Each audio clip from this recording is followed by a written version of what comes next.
back again sa channel ko. So, for today's video, gagawa na naman ako ng another makeup tutorial na i-share ko sa inyo. At ang gagawin natin for today ay magpi-peachy makeup look tayo.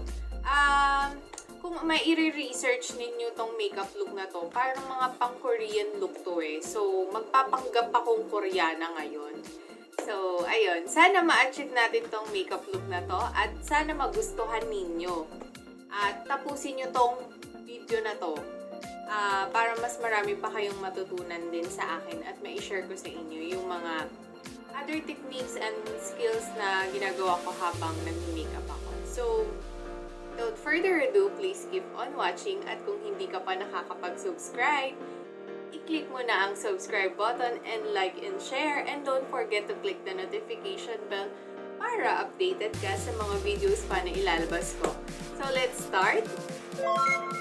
So guys, mag-primer muna ako at I'm putting this Sassy Lady All Matte Primer for Invisible Moisturizing Smooth.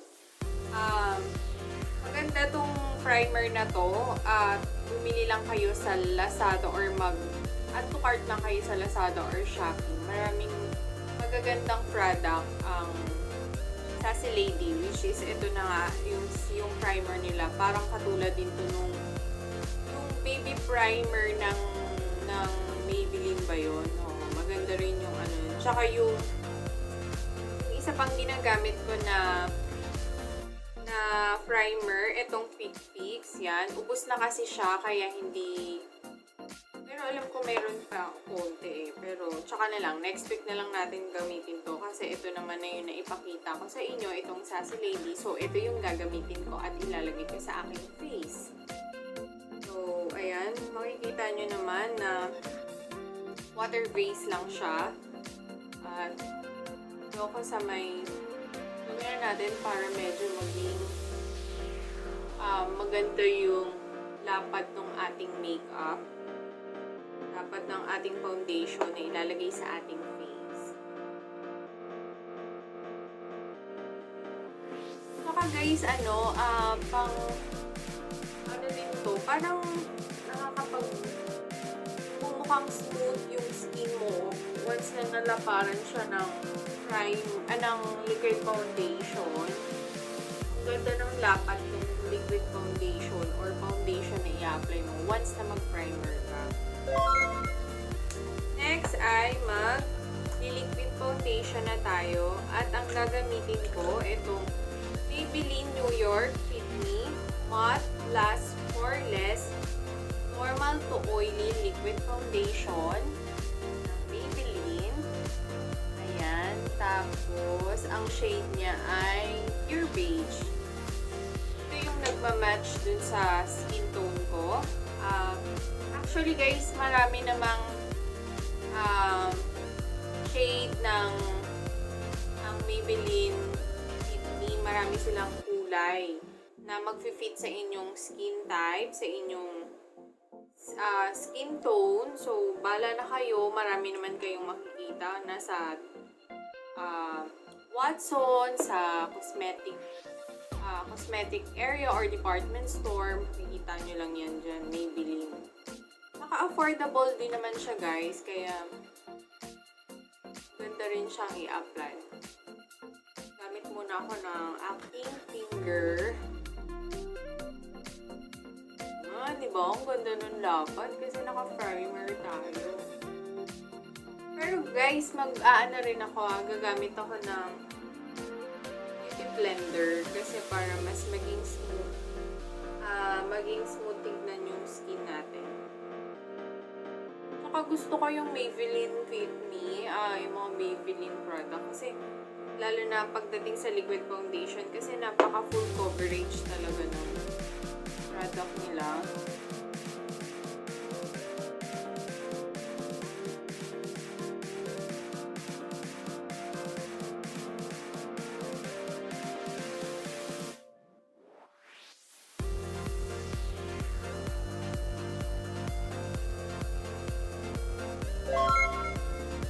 Next ay mag-concealer na tayo at gagamitin ko itong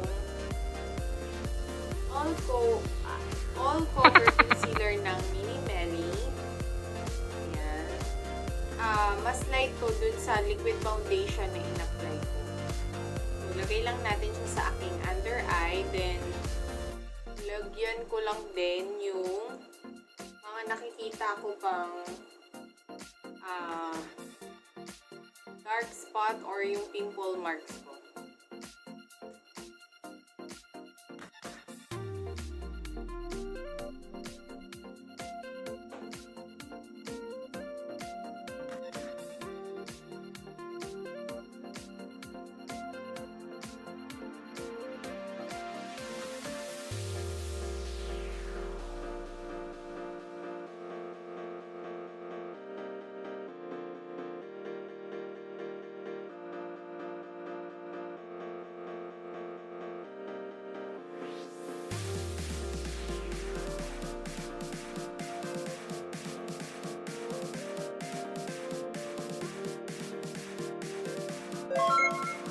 Next ay maglagay na tayo ng powder. At gagamitin ko tong Fashion 21 Loose Powder. Para maset lang yung liquid foundation tsaka yung concealer na in-apply natin.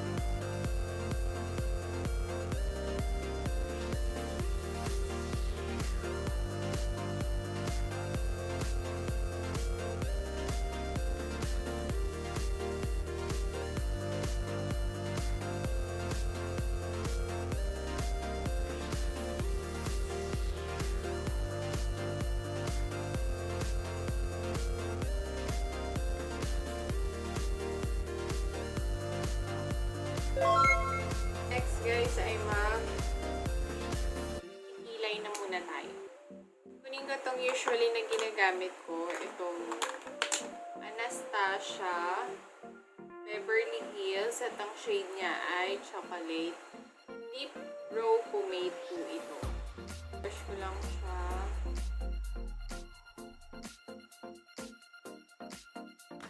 Kuha lang ako ng konting product. Then, ilalagay ko siya dito sa may takip para yung product na sobra is nandito. Then, tsaka para hindi rin makapal yung may apply natin sa kilay natin. Minsan kasi talaga guys, minsan nakakapalan ko siya, hindi ko din minsan makontrol. Kasi nga, nandyan na.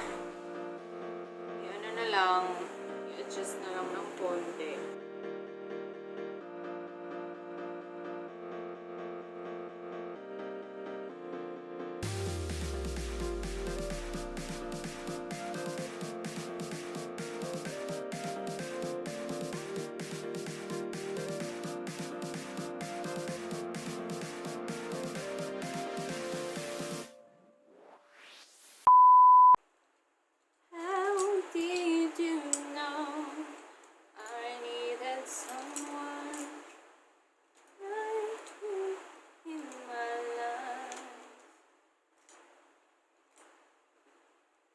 Na alam yung susunod. So, next ay eyeshadow na tayo. So, gagamit ako nito eyeshadow palette. Yan, yung Murphy. At ang shade na gagamitin ko, itong shade na to, yan. Itong shade na to, ito ang gagamitin ko sa full from crease to lids. Yan. Yung full ng talukap ko ang lalagyan ko rin.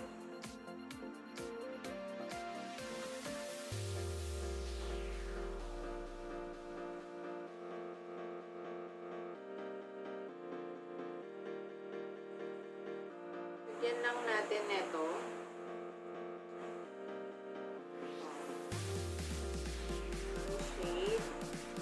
Pagka shimmer to may mga konting glitter siya, so na magpapashine dun sa ating eyeshadow.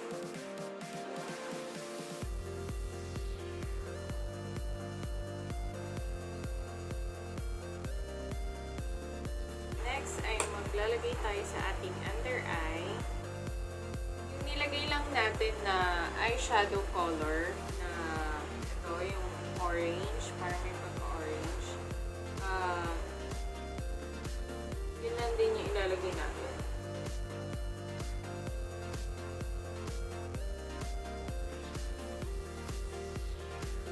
Then, kuha lang tayo netong brown na to. Lagay lang natin siya dun sa underwater line. Underwater line.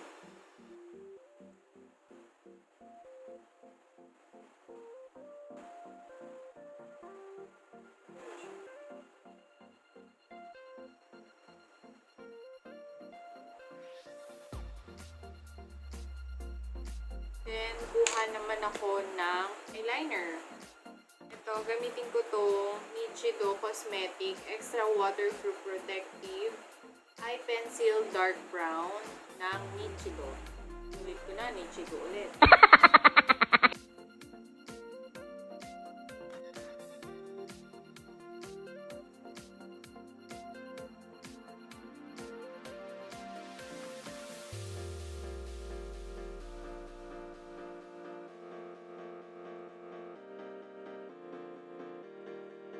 And next ay wait lang, ako nahihiyak.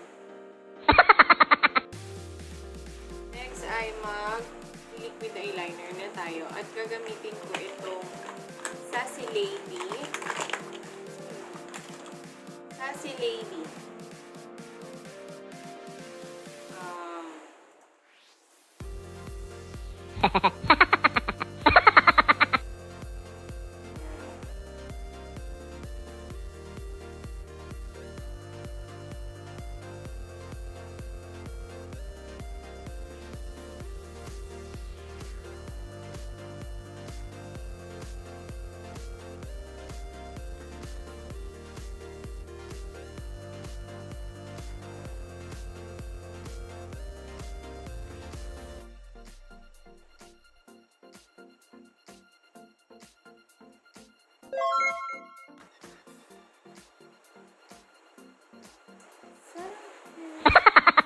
Kanila na uso yung half lang ng ice mo, yun lalagyan mo ng liquid eyeliner para naman hindi niya ma-full cover yung eyeshadow na nilagay mo sa iyong eye.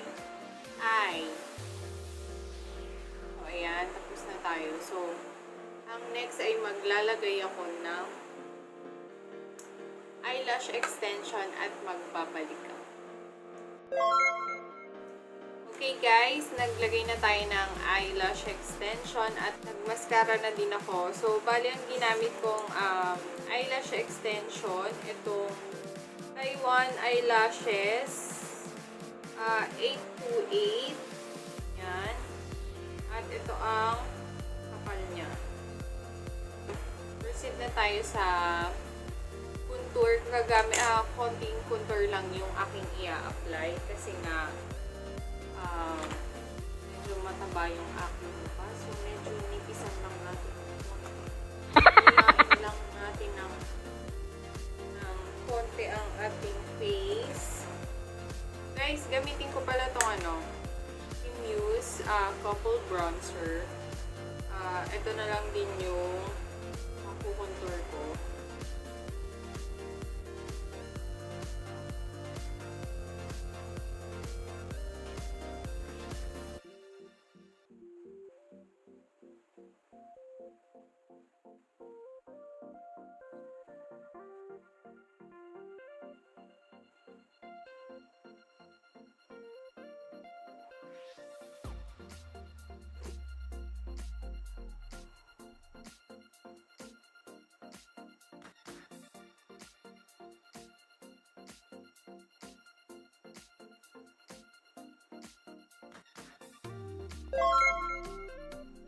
Then na tayo guys,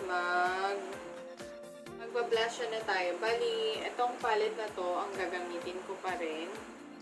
Tapos, kuha tayo ng shade dito. Itong dalawang shade na to. Yan, yung dalawang yan. Magko-combine lang natin siya, gagawin ko siyang blush on.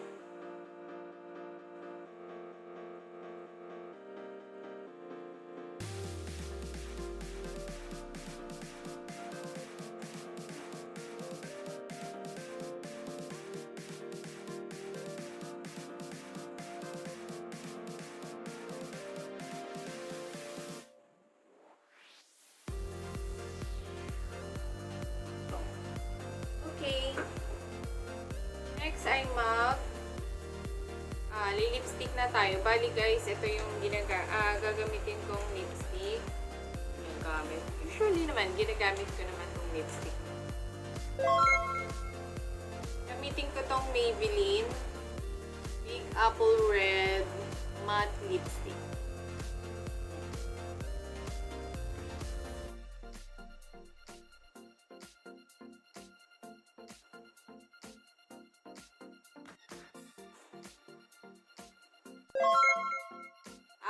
Mag-highlighter na tayo at gagamitin ko tong Dior palette. Yan. At itong shade na to, yung nasa gitna, ito. Yan yung gagamitin ko.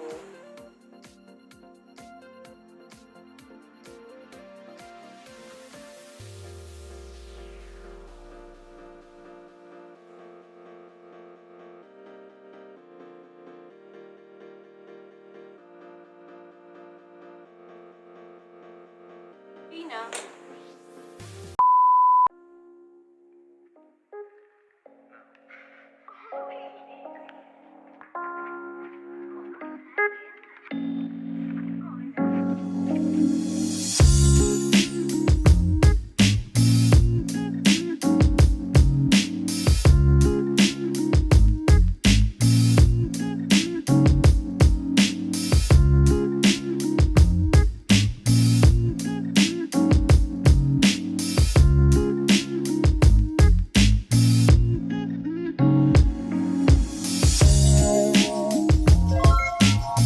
Okay guys, we're done for this makeup tutorial. Sana nagustuhan nyo yung Peachy makeup look na ito at sana may natutunan kayo sa vlog na ito. At see you on the next video.